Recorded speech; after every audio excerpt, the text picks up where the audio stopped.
It's going to be a great night tonight. We're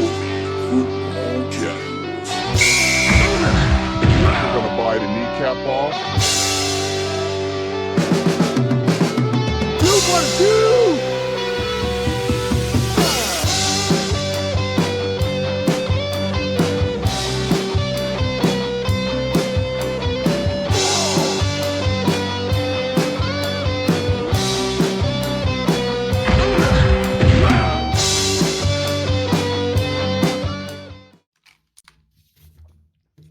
What's going on? Welcome to the Filthy Football Casuals podcast. I'm your co-host, Carl. We got John and Tom in the house. Boys, it's the middle of April. The most exciting time of the football season. That's right.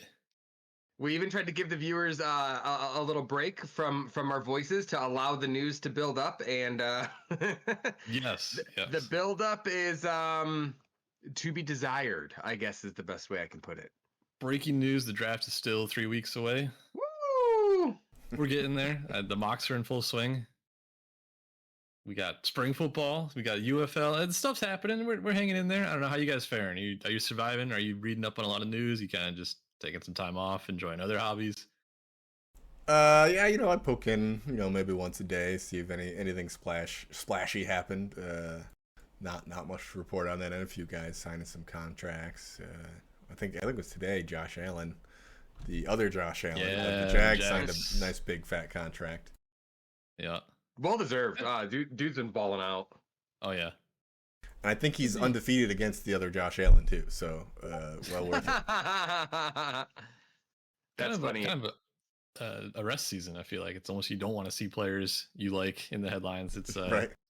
It's not a fun time of year. But, John, what were you going to say?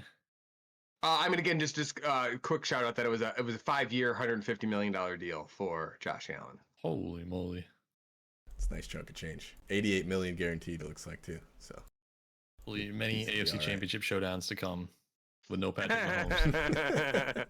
And no Stephon Diggs. I don't think we got a chance to talk about that. Yes. That was something that happened last week. Yeah, because the week off we took, So that was probably the biggest news that happened while we were gone. Yeah, it's funny. One of my buddies texted me I think the day before it happened, and it's like, "Oh, what do you think the Bills are going to do with Diggs?" I'm like, "Well, he's a 31-year-old receiver who's owed a lot of money this season. I just don't see anyone willing to trade and pay for that at this point. So he'll probably just ride out the last year of his contract with the Bills and see where it goes, and then less than 24 hours later, bam, off to Houston he goes." Yeah, for not a lot draft capital, I believe. No, not at all. No. Feels like they're just taking on the contract more than the player almost. Well, and even that, I think the Bills are eating $31 million in dead cap with this trade, so they don't come out on top of this at all. I don't know if that got changed at all as part of the trade details, but the initial report was $31 million dead cap from that. Did not realize that. That's crazy. Which speaks volumes to the Bills just kind of being ready to move on from him. They were done. He had his time. Yep. Every football nerd's favorite phrase. That's true. It's true though. In this case, it's not working out. It might as well rip the Band-Aid off.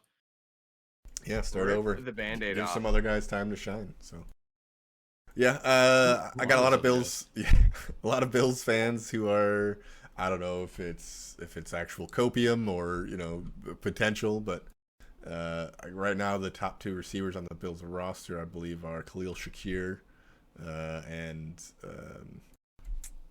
Curtis Samuel, who they signed earlier in the offseason. So Curtis Samuel is the Gabe Davis replacement. Very similar skill set, speedy, over-the-top guy, right? That's kind of been his play style. Who knows if they use him differently in Buffalo? Probably not. But and then Shakir really came on towards the end of last year. I think he had just as many yards as Diggs on half the targets as Diggs did for the last 10 games of the season, which is when the Bills kind of kicked it into overdrive a bit. Sure, yeah.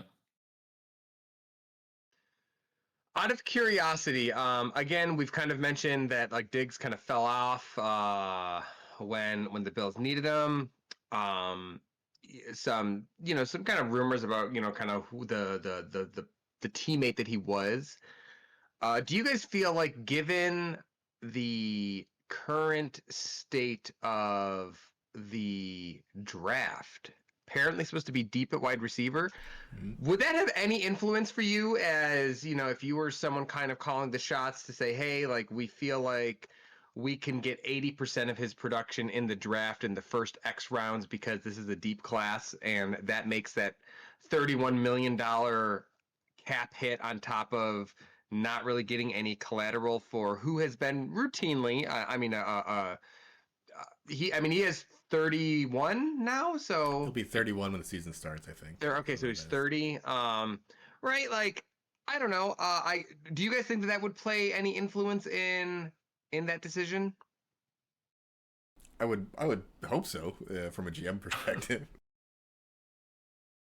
Yeah, I sure do. That not even talking about his production. It's like locker room cultured fit, that sort of stuff. Sure. Like if he's becoming a problem and everyone suspects there is because of all his antics on the sideline. But yeah, if the team feels it's time to get him out of there, just do it now. Because yeah, even if the younger guy's not as good, he's gonna be a lot cheaper and he won't be causing problems for the team for like years down the road. So Sure. probably a part of their plan. Got to assume they're going receiver pretty early in a couple weeks here. Yeah, I think the Bills own like the 27th pick or something, 25th pick, something like that. Pretty late in the first round, but if you package something with some second rounders or maybe next year or something, you might be able to move up and grab somebody if you need to. Yeah. So I mean, outside of like, I mean, I guess I'm trying to kind of tie in, you know, if you guys think that the strengths of certain draft classes lend to kind of what happens out of what teams are able to make some of these decisions, right? Like because they've got this like big board, and let's say, right, like I don't know, in most drafts, like you have like guys that are, you know, you've got one first round grade on a wide receiver, and I don't know, this round or this year you've got 6, right? Like do you think there's like something that glaring that you can like easily say like, hey, yeah, we can move on, or do we think? And the reason why I ask is like, again, for me, like wide receiver drama and shipping off a wide receiver, right? It's kind of your thing. You know, it's kind of what Pittsburgh has dealt a lot with, in which we fleeced the Raiders. Sorry for the AB trade, in which he flew in on a hot air balloon and then burned his feet using ice. Happen. And then Isn't there something with a Brinks truck too that he did? Called the GM a cracker and then was relieved. That happened. That did happen. Yeah, That definitely happened. So I'm just curious, like for me, like I was when you move away from like, you know, a big part of like your offense, and I'm just curious if, like, let's say this draft was not, you know, this was a strong cornerback class, right? Like, are you still? Which I think it is. It is. I guess I'm saying opposite of wide receiver is basically something on the defensive side of the ball. Like, you know, I'm curious if this draft was not as wide receiver studded, if the Bills decide that it's worth it more to continue to pay that player that $31 million and then see, or it doesn't matter where they are in the draft, like we are moving on. Like you're saying, like it is proving, or he has already proved that he is not a good fit. He wants out. Literally, we're gonna sell him at pennies on the dollar, and we'll call it a day. Yeah, I mean, to me, it reads a lot of like bit of column A, bit of column B, right? Like that 31 mil cap hit. That to me, that says we don't want him on the team anymore. Like we want to eat that. We want to be done with Diggs at whatever the cost, right? Because 31 million is a ton in dead cap. Yep. And their draft position's not so high that they're guaranteed a top flight wide receiver, but it's, you know, you can work some magic with the right trades. But I got to think that's definitely what they're targeting in the first round, if at all possible. Sure. Like, because I think wide receiver wasn't like a position of need until they cut Diggs, and now it kind of is. And, you know, especially with all the free agents already off the board by the time you do it. So, yeah, it's a bit of both, I think. Yeah, I got to imagine just going into the draft with kind of plan A, plan B. Now that those work out, trade up, you know, I'm sure that's got to be it. But no, to answer your question, I think like there is a world somewhere where it's worth keeping him and eating it, you know, where the free agent market is just that bad and the draft is that bad. But I think that line was, I mean, obviously it was crossed because they did what they did. Sure. Yeah, tough to pinpoint exactly where that would be. But yeah, I don't think it's impossible that circumstances could be so bad. But this year, I don't think it's the year. And here we are. Yeah. He's a Texan hanging out with Stroud. Yeah. Yeah, Texans suddenly looking even more formidable than they did last year. I mean, Stroud heading into his sophomore season on a With roll. Hopkins going to the Titans, I'm not buying this Diggs. And, Well, I mean, I think they'll be pretty good. They'll be a lot of fun to watch. Young quarterback, definitely. yeah, I know that Diggs will step into a number one role, but having Diggs as one of your like top 3 receivers and the other 2 also being pretty good, like having Tank Dell out there as well, like they made it happen with what they had last year. It's a young team, and I don't know, it's certainly a piece that might give them just an extra edge here and there, which. One of those things I just hope they come winning out of the gate, because if they don't, I could see it getting a little ugly. That is true. Not that they gave up a ton for him, so it's not the worst thing. True. Yeah. Again, I would like to shout out the fact that the beginning of last season, we did have the Texans in the F tier. We did. Very wrong on Another that. one of those. As a reminder. So excited to kind of see how wrong we are when we do that again. But yeah, I mean, I do think that roster has certainly shown that when they get graded going into this season, it is not going to be that bottom of the barrel rank, which we did give them last. Going into that again, so did everybody else. Yeah, nobody had the Texans super high. So. It was not on the NFL bingo card. Rookie QB, rookie coach usually does not end with a division-winning playoff berth. So yeah. John, what's been going on in Pittsburgh land? Any news? Anything fun? No receivers getting shipped off? No receivers getting shipped off. Very quiet. I'll be honest, I was kind of hoping that we were gonna have a little more chatter. Russell Wilson doing more Russell Wilson-y things, being a weirdo. But no, that is not what. It's not the Tomlin way. That is not the Tomlin way. What is I guess the most thing of interest kind of going on is there's been some chatter about kind of how speaking of Tomlin, we've had a couple of our offensive linemen that we've shipped off to other teams and they have found success. Kevin Dotson signed a big contract with the Chargers. A guy that we drafted just wasn't working out in kind of our system. And then I had mentioned before we drafted Kendrick Green in Ben's last year to kind of fill in as a center. It was an awful center. We tried him kind of a guard, and then we ended up shipping him off as well. And with that, the fact that we went offensive line in the first round last season in the draft, this season we're also potentially gonna, offensive line is still a big point of need on this team. Obviously, a glaring hole at center, and so there's kind of like a talk of like, hey, like we have the last few picks that we've made at offensive line recently. Hasn't turned out well for our team, but has turned out well for other teams. And kind of like, why is that? And right, it's you can look at it a bunch of different ways, right? Tomlin has been consistent. We had a couple different offensive line coaches that switched around when the Matt Canada project started. Matt Canada, him and of itself. So I am not with Tomlin being the lasting piece, or kind of what's been across that entire bridge. It lends me to think that. There may be some a little bit more vested interest in these draft picks, especially when they're coming out of the first round, because it's not like we haven't done 10 years ago. Marquise Pouncey, David DeCastro, one was a first rounder, one was a second rounder, and they were solid for again the next 10 years. So. Just something to kind of keep an eye on. I know that we're looking at how their success was. Broderick Jones, who did come in, filling in for starting, I think it was game 7 for James Daniel, and he wins the spot as a rookie, a very, very high pedigree rookie. So hopefully that we're going to get a similar production player, kind of in the draft. But I will say that it's something that it does raise some questions to say, hey, like what is going on with our recent try at offensive line from the draftee perspective, not working out. What are we going to do? What are we going to change this time around? And we'll see what the Arthur Smith system is going to play into kind of the guys that we're drafting. And kind of like their future success on the team. So outside of that, some speculation, but nothing really.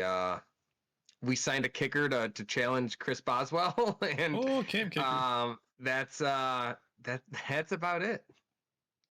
That sounds exciting. Just something to look forward to. Like, what's the long-term plan going to be? Finally get to start getting snippets of that. Yeah, that sounds cool.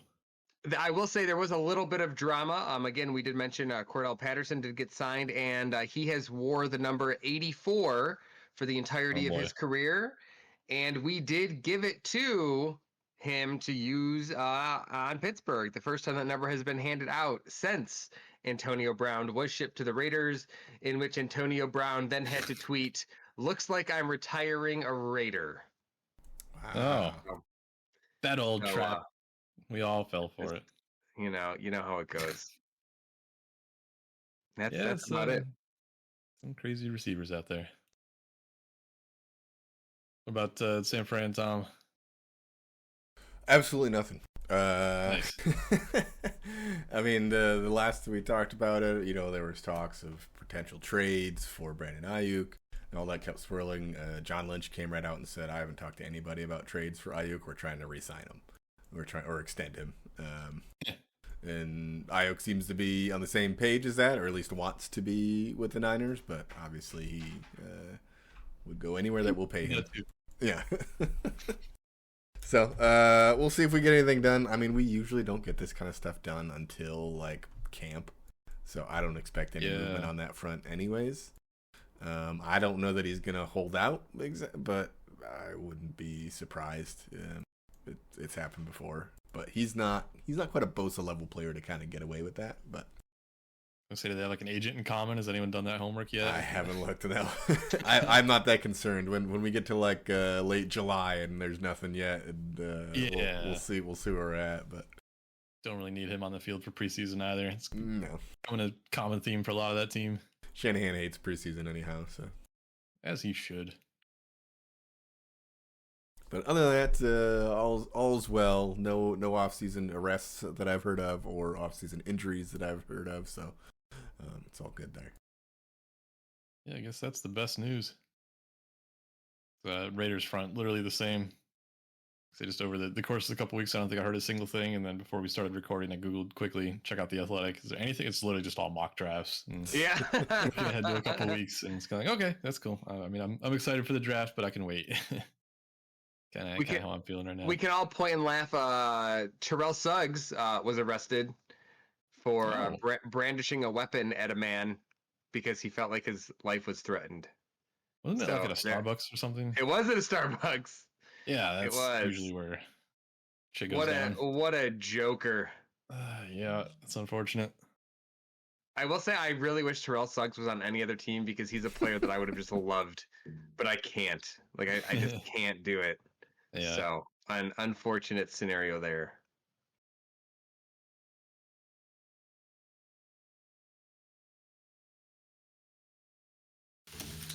Well, for good on team checkups of the NFL teams, you boys able to check out any of the UFL these last couple weeks?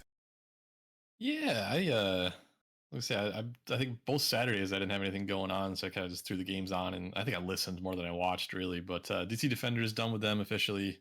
You're over them. No. It's corny. That's my biggest take. I would say is corny is to hop on the Battlehawks bandwagon. Listening to AJ McCarron mic'd up these last couple of weeks, it's been a lot of fun. He's a good personality. He is. And he threw a bomb this weekend. He did. Yeah. Yeah, I will say again, I haven't gotten to watch a game in its entirety. I've been able to kind of grab snippets or where I can. I will say Birmingham does have their first home game. I'm not sure if I'm going to make it. I really wanted to, but plans aren't quite shaking out. It's about a 2.5 hour drive, so we'll see what we can do to make it happen. But I will say I hope that they are getting enough funding to make, because I feel like this product I think is probably the best I have seen from like a spring ball league, and that's including I love the AFF. Yeah. And this is just an elevated product in my opinion. Yeah, I would agree. Like from the bits I've seen, it just seems like they finally, at least from a spring ball perspective, found like their stride, or maybe just like there's been enough players that churned through these systems for like 3-4 years now that they finally like have it kind of figured out. Like these guys have like that might not have had experience have finally got the playing time that they need to kind of just up the level of the product for sure. Yeah, I think a lot of it is like returning coaches and keeping those programs consistent. I know it's a mishmash of XFL and UFL, but those guys have been doing it for a few years now. I love seeing Wade Phillips out there too. He cracks me up. He's great. He's awesome, or whatever he is. Yeah, just having a good old time. Doesn't even seem too worried about like winning or whatever. It's just kind of chit chatting with people. But yeah, so it's kind of everything's had a chance to mature a little bit, and you could definitely tell with the ball they're playing on the field. Yeah, and even like I mean just the quality of not just the gameplay. And I mean, this is gonna sound like dumb, but like I feel like everyone has like sharp looking jerseys. Like I don't know, they look professional. The San Antonio Brahmas stand out to me. The black and yellows that they're rocking are actually pretty sharp. Yeah, you know what I mean? Just I feel like wherever the funds are going to kind of put that type of professional product out there. And again, not even talking about I love where they're miking and audio, like how they're doing that stuff. I think that, I mean, they are doing a heck of a job in the product that I am able to consume as a football fan. So I would like to continue to kind of do my best to find ways to support it. If I can't go locally, I did put in an order for my Birmingham stuff. Let's go. The 2-0 Birmingham Stallions. I would like to point out. Yeah, my Renegades are sitting at 0-2, but there's 8 games left. It's true. It's not a long season, but anything could happen. And so I've just really enjoyed, and I feel like, again, like you're seeing. I have noticed some kind of just some like wild formations. Just trying to like not fun stuff. It's fun, but it's not necessarily like it's fun, but it's not like goofy like some college plays that you're getting. I don't know, like because they are able to execute some of these plays because they're playing big boy ball because they've got actually like good players out there. And I just like to me I do feel like it's a breath of it's I don't want to say necessarily fresh air because again it's football. And they're not doing gimmicky stuff, but it's unique enough where I hope that other people have enough motivation to continue to support it, because I would like this to be a more than a one season thing. Definitely, yeah. I feel like you could tell like it's run by TV executives. Like I think it's Fox that has a majority ownership. They know what the people want, and they're bringing it to us, and they're doing a really good job of it. I hope you can make it to a game, John. Just curious to hear the experience in person, if it still compares to what they've been doing in years past. I'm sure they can. I mean, minor league ball can't be too hard, can it? Yeah. I'm reading from the sounds of it, St. Louis is making it as close to real ball as possible with the attendance they've got. So they're doing pretty well, I heard. Yeah, St. Louis is killing it. Sorry, what were you saying, Carl? No, just agreeing with John that like they're walking that line between like not too gimmicky, but they put in a couple things like the double forward pass. Yeah. 12 on sides. Like that's gimmicky. Let's be real. It's not pure true football, but it's spring league. It's not, it's a play you might see once or twice a game. It's not a huge thing, The 3-point conversions after touchdowns, like it's silly, but it's not just obnoxiously silly. Yeah. Yeah, it's been a fun 2 weeks. I hope it keeps up. I mean, one of the big highlights, of course, is Michigan Panthers kicker, Week 1 nailed a 64-yarder and started getting NFL attention. Week 2 he nailed another 62-yarder. Another just like on a line. So I would His not story be is shocked. wild. He like didn't place kick in college. He only did kickoffs. Yeah. It's like he only practiced field goals, I guess, and never did them in games for 6 years, and then just comes in 64-yarder. Yeah, Easy peasy. yep. So Yeah, that's I fun. used to too. Kicked the. I was gonna say, yeah, he kicked it, and they got the timeout, and it was beautiful. And everyone's like, "Oh my god, he wasted the one good one." He's like, "Nah, I'm fine, not a problem." Not even concerned. Not even Nope. worried. Nope. I would like to also point out some of like the product that they're putting out on YouTube, like from the UFL channel, is also like really good. Like they've got like good editors for like what they're putting out there, and like they've got like a mic'd up segment, and I really love the fact that like half of the film that they're putting in is mic'd in from the coaches directly. Oh yeah. Like not just like the players, but just like the coaches having a good time. So it's just like just kind of like across the board. I'm just overall really enjoying. While I've not been able to dedicate as much time to watching it like live as I would like to, I'm still feeling the engagement from the team or from the league in what they're putting out as that product. So they've been very kind to me as a football consumer. Yeah. Yeah, you mentioned the videos online. They do a great job of splicing together the highlight videos with the mic'd up stuff, so you get like kind of the full circle experience. I watched one, it was like a game-winning drive from one of the teams, I forget who, but the opposing coach was like mic'd up, was also part of that edit, so you could hear the opposing coach like freaking out every time they would like move the ball or get the first down, just like screaming at his dudes like, "What are you doing? Get him, sack him!" Like, and so that was kind of fun to kind of get the full picture. So yeah, they're putting out quality content even if you can't watch the games live. Yep. So definitely go and check that out because that stuff also supports the league. So yeah, no, that stuff's great. UFL's who kissed your ass for like 10 minutes now. All 22 film, we need it. Yes. Everything else you do, fantastic, we love it. But give us the all 22 we want to watch. That's right. I want to break down why my Renegades are 0-2. Best I can tell, the defense is bad. Luis Perez has put up solid stats. He's got a 70% completion percentage, second in yards, only 2 touchdowns, but that's all right. It's only 2 games. It's early, yeah. I mean, he hit his stride in the semifinals last year, so. That's right. That's true.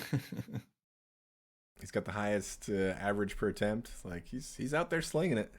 Reminds me of the San Fran offense, the way they run it. A lot of yak guys out there, and with the occasional deep shot, they're kind of fun to watch on offense. They'll turn it around. I'm not worried. Luis Perez is the spring league god. He'll get it done. As long as he makes the big show this fall. Yeah, that's right.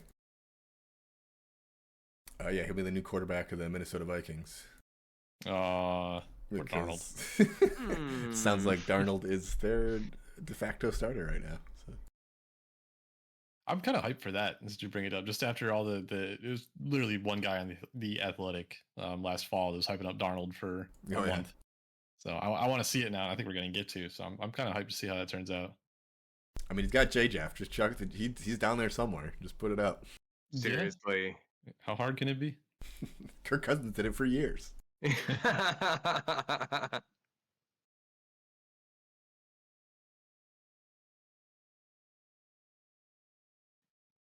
All right, team. Anything else you want to discuss? Because I do have have without. Oh, sorry. I do have something that actually a request to get into. Figure we could do a little. Just a little bit on. Okay. I had a request to kind of touch on what the Cowboys have been doing a bit this offseason from one of our listeners. The request specifically was actually to shit on Jerry Jones, which I'm always happy to do. Anytime I get to make fun of the Cowboys, I'll gladly do it. But I did just kind of want to take a quick look at what the Cowboys done this offseason, which is so far next to nothing. They signed one free agent, Eric Kendricks, linebacker. Re-signed a couple of depth guys, but lost more depth guys than they re-signed. And Vandrash retired, right? Yeah, I believe so. Yeah. Wait, he retired? Yeah. Yeah. He was let go from the team. Which probably why they signed Kendricks to kind of fill a gap there, but Oh yeah, man. not a lot of moves from the Cowboys. Pretty quiet, and yes, they won the division. They had a good record last year, but as we all know, one and done the playoffs. The Packers, a team that, you know, just comparing records, they should have been able to beat, because that was the first 7 seed to even win a playoff game that they just got walked all over.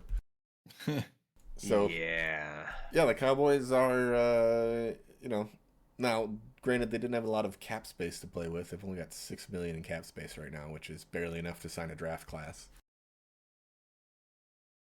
So that probably played a part, but it doesn't seem like they moved a lot of money around either to try and make any moves either, which it seems like every other team did. Like the Niners were like 15 mil under the cap or over the cap, and like turned that, or like completely flipped that with some restructures. I almost hate to say it, but it feels like, especially thinking about that defense, at least what I know about it, like it feels like they're just kind of all in on them being healthy and getting Diggs back mainly, and kind of recreating what they had in 2022, 2021, which reminds me of what the Bills did when all of their secondary got hurt the year before. It's like, oh, we're going to get Trey White back and we're going to be good. We're going to be good. But he couldn't get healthy. They all got hurt again. And they just kind of had the same problem over again. Yeah. So it's kind of like, it's really tough because you bank on these guys that only got hurt once to bounce back healthy, when most players do. But yeah, that's a challenging spot to be in. It's like, you just replace them, you just cut them. Like you hurt ACL, tore it once, see ya. Yeah, right. I don't know. It's nerve wracking because expectations are probably pretty damn high for that team. I think they're always pretty are. solid, but well, they always are. Yeah, but I think reasonably this time around. Right. Well, So, I mean, yeah. it's tough because like last year, yeah, they were blowing teams out, but I mean, the quality of those wins was always in question throughout the season because they were blowing bad teams out, which you should if you're a good team. Yep.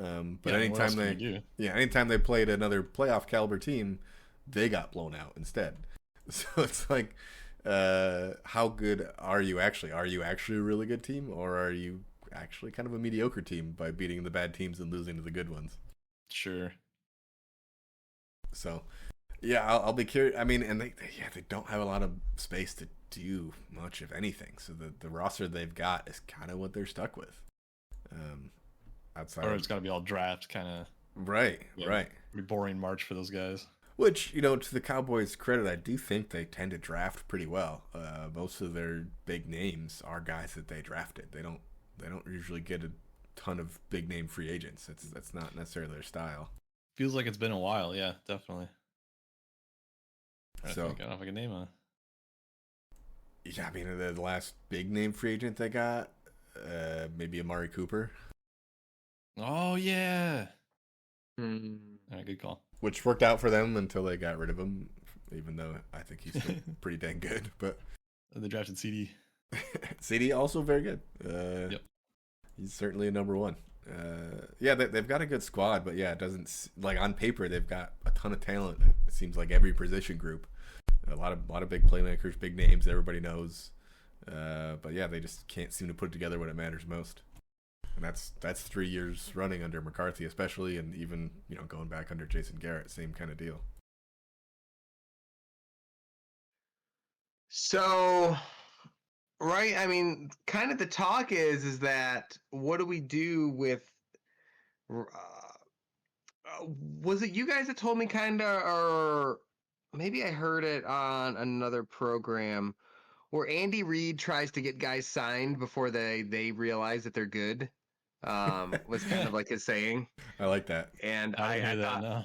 I thought that was pretty funny because, right, the Cowboys, while they are fiscally strapped right now, right, CD is on his fifth Sounds like year a fifth option, year, and then Micah Parsons is He's going into his 4th year right now, into his. Yep. So and they picked up the 5th. So you're in this situation now where you do still have your stars, and what what needs to be done? Because right, if I were to look at, if I'm going to try and shit on Jerry Jones, Yeah. right, and we have to do that based on, okay, so you can beat up kids on the playground, but then you go and play with the big boys, and you're not doing it. And I say that by looking at their record for the last 3 seasons, right? I mean, it's been what, the consecutive 12-5s, Something I like think. that. Yeah. I think the last 3 years. So what needs to be done to kind of get over that, so that they're signing high caliber players, or at least they're retaining Right. at the most part. Their record is showing that they're, because winning in the NFL is not easy. 12 wins that's a good season no matter how you slice it. Yeah.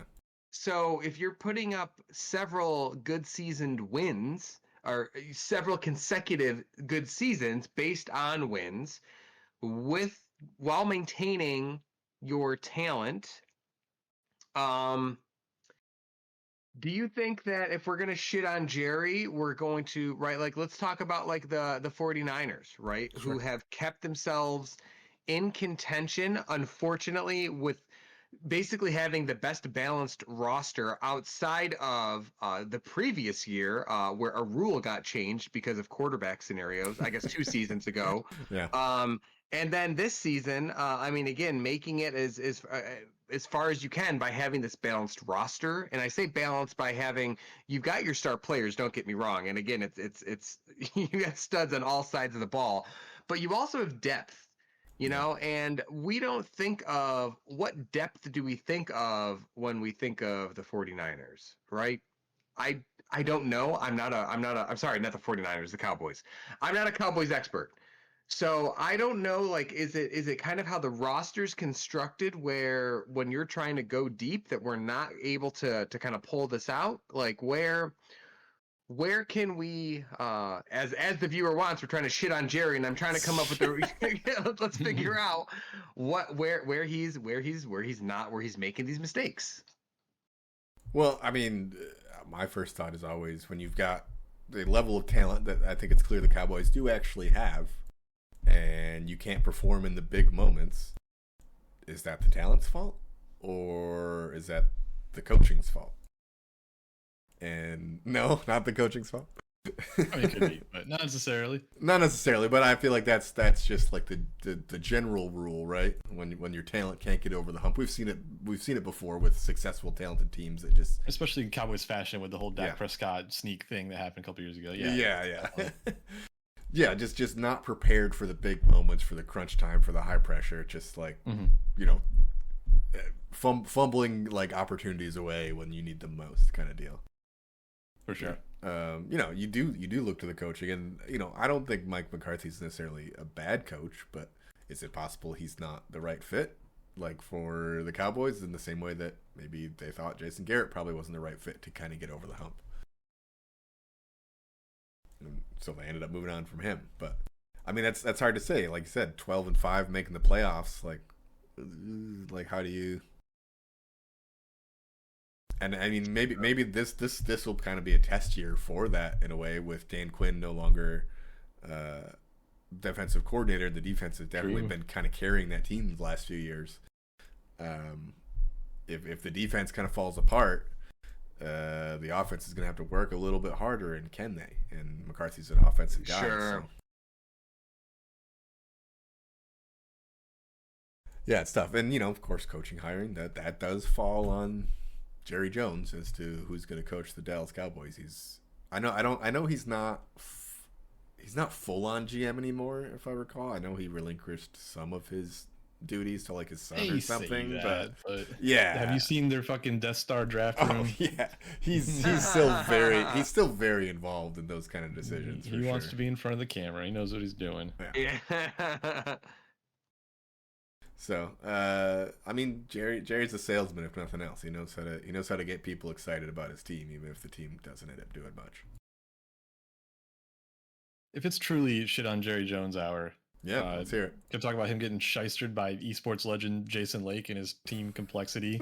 Like, founded hear it in it. like 1999, sold it to the Cowboys, I don't know, 5 years ago. And then when the whole esports bubble blew up 2018, 2019, and then everyone realized those were invested in the COD League, the Overwatch League, all those, they blew up. And then Jerry Jones sold it back to Jason Lake. So he made a shit ton of money and he still owns his team. All at Jerry Jones' expense. So hell yeah. Has nothing to do with football though. I'm sorry. That's all right. That's Yeah. all right. So, yeah, I mean the Cowboys are they're an enigma. They're a team that I feel like should have at least won a playoff game these last couple of years, but Sure. Yeah, they're due. They're one of those teams like with a loaded roster. And like you said, I think good enough coaching. It's certainly some questionable moments over the years, but he's been there too. He's won a Super Bowl, didn't he? he has with McCarthy, with Aaron Rodgers, and then like never like made it past the championship game again. So now that for their Rodgers 10 is years. hated, who gets credit for that Super Bowl? Now that we hate both of them, Jordy Nelson. I don't know. there you go.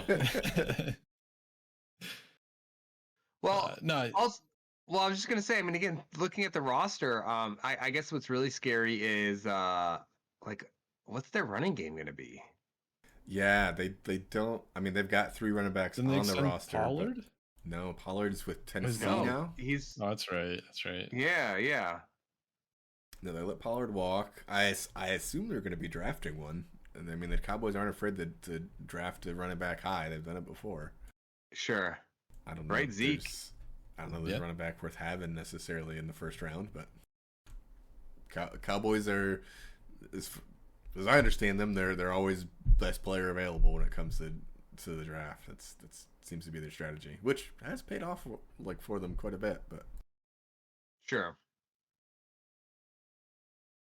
Yeah, I mean, again, like the Micah Parsons pick, right? When they got him, he didn't have any tape really of him being a pass rusher the way he's utilized in the NFL. That was not. He's an off-ball linebacker, right? Like, and Yeah. they're like, hey, like he's got these attributes. Like, I think he could actually be a really good pass rusher. And they gambled on, and the gamble paid off. Now I say it paid off. It paid off. I mean, they got him in that, but what's going to happen when they've got to pay CD that long-term deal? Again, they've got to pay Micah Parsons that long-term deal. They still have Dak in some weird contract with a bunch of void years that I still don't understand how that stuff works. his But first void years after this year, I believe. So yeah, but it is goofy. Like, no, it's potential out in 2024 this year. Actually, is when it starts. gotcha. Well, he's not going anywhere. No. His cap hit is $55.5 million this year, though. Oh my god. That's quite a bit. I like Dak. I don't know if I like Dak at $55 million. Is that, Well, say that was a 1 year or like an average? That's this year. No, I think this year. This year's cap hits 55 is. I can live with that for 1 year if it's like a wonky contract, but I'm not paying an average. No way. No. Yeah, I just pulled it up because that number just scared me. Yeah, so it looks like right 2021 cap hit 17 mil, 19 mil, 26 mil, and now is when they pay the big bucks. Yeah, it's kicking. So yeah, so they front loaded it, or no, they back loaded it. Yeah, gave themselves an out starting this year, which they're not going to take because they don't. I mean, what are they going to do? Start Trey Lance? Come on. No, you're not going to find a better quarterback No. anywhere. They're all locked up. No, not going to happen. So yeah, so I mean, I do think some questionable looking at the now as opposed to looking later kind of puts them in this weird predicament, and I mean, not having, I guess, like the coaching staff to get these players who are on paper very talented and again able to show out during the off season, or sorry, during consecutive seasons, and then just not having a playoff caliber roster, having not won a playoff game. So shame on you, Jerry. Shame on you. And this is the last year of Dak's contract too. So if you plan on keeping Dak going forward, you're gonna have to pay him again, and he's only gonna be 32 at the start of next season. So, and he's a more than serviceable quarterback. He's a pretty good quarterback, but Yeah, Yeah, you're gonna have to pay him another 45 at least a year. That's what the market is. Plus CD, plus Parsons. They don't have a ton of huge contracts either. Dak's eating up most of that cap this year. Yeah, they're in a tough spot.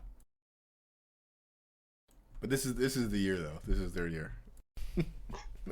Oh yeah. I feel This year they don't lose to the 49ers in the playoffs. That's what it is.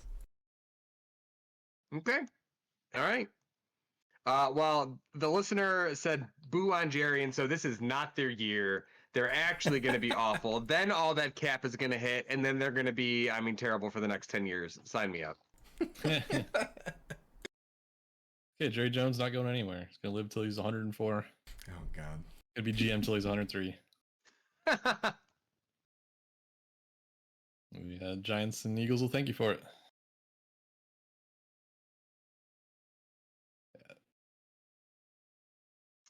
All right, I think that just about wraps it. Did I give you guys the trivia answer from the last time we met? I don't think so. I was gonna ask what the answer was and what the question was. It's been so long. The question is how many quarterbacks in the 2023 season were sacked more than 40 times? All right. Jesse guessed on the show. Guessed there was 4. Tom guessed that there was 6. Carl guessed that there were 7. You were close. However, they were 8. Wow. 8 quarterbacks sacked over 40 times. Starting at the bottom, Dak Prescott at 43, Justin Fields at 44, Lamar Jackson at 44, Russell Wilson at 45. Would also quick shout out, 2 of those quarterbacks are now on the Steelers roster. Zach Wilson at 46, Baker Mayfield at 48. Oh, Bryce Young at 62, and R.I.P. Sam Howell's family and his body at 65. Oh my God, that's brutal. So, that's rough. If nobody's got trivia, I have a trivia question. yes. It's topical because we were talking about them. So currently, the Cowboys are valued at $5.5 billion. Do you know the price that Jerry Jones paid for the Cowboys when he bought them? Do you know what it is, Carl? Oh, I don't. In 1989, he purchased the Cowboys for this amount. Pretty sure I do. Turned it around into $5.5 billion of value. Are you pretty sure, or? Yeah. Well, I don't know it. I don't know it. That's a guess. It's a guess. All right. I'm gonna guess first at $100 million. Good ballpark because I can't remember if it's 30 or 300 million. I think it was 300 million. But all right, so John with 100 million and Carl with 300 million. Okay. Yeah. It was not a lot. I do remember that. I feel like 300 million is like, what is that? Like, how does inflation work? I don't know. Like, yeah, that's a lot. That's and that's why I'm second guessing myself now. Like maybe it was 30 instead of, but dirt cheap compared to what sports have done the last 20 years. Yeah, for sure. Yeah. We gotta wait till next week. We'll wait. We'll wait on this one. It's gonna be fun. All right. So probably have a lot of draft palooza planned for next week. Dive into some picks first round. I don't know exactly what, but we'll figure it out. And then the week after will be the day before the draft, I think is the plan. So stay tuned for that. But yeah, it's been fun hanging out, fun chatting some ball, and looking forward to doing it again next week. Until next week. See you. We'll see you. Oh.